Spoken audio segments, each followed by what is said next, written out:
மோகனூர் பெருமாள் ஆலயத்தில் வைகாசி மாத திருவோண நட்சத்திரத்தை முன்னிட்டு சத்யநாராயண பூஜை. நாமக்கல் மாவட்டம் மோகனூர் அகரஹாரத்தில் உள்ள அருள்மிகு கல்யாண பிரசன்ன வெங்கட்ரமண பெருமாள் ஆலயத்தில் வைகாசி மாத திருவோண நட்சத்திர தினத்தினை முன்னிட்டு சத்யநாராயண பூஜை மிக விமர்சையாக நடைபெற்றது.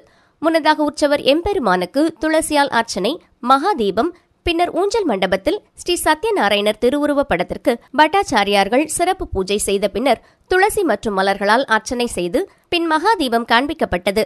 இதில் ஏராளமானோர் கலந்து கொண்டு சத்யநாராயண பெருமாளை வணங்கி சென்றனர்.